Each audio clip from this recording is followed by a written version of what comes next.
John Lennon made Mick Jagger very uncomfortable in a deeply embarrassing Beatles meeting, according to the late star's best man. It's been over 40 years since the controversial book The Love You Make, an insider's story of the Beatles, was first published. Nicknamed by fans as the Muck You Rake, it contains interviews with Paul McCartney, George Harrison, and Ringo Starr 3 years after John Lennon's death. These had been conducted by Peter Brown, personal assistant to Brian Epstein, senior executive at Apple Corps, and John Lennon's best man at his wedding to Yoko Ono.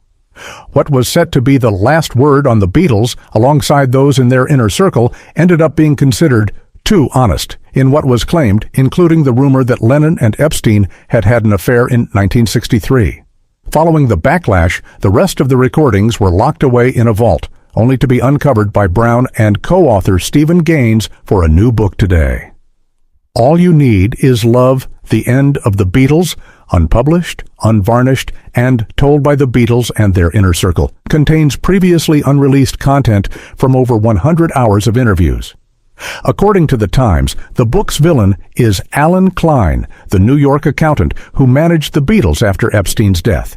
He horrified McCartney by firing everyone around the band, but Lennon had fallen for him. Gaines claims, the interviews suggest it is because Alan Klein offered Yoko $1 million for her movie project. She was enticed, and John would do anything Yoko said. Klein was simultaneously managing the Rolling Stones, and Mick Jagger ended up in a very awkward situation during one meeting. Brown divulged, I asked Mick Jagger to come over and explain to the four Beatles who this Alan Klein was, and John, in his wonderful way, had Klein turn up to the same meeting, which was deeply embarrassing. It made Mick very uncomfortable, too.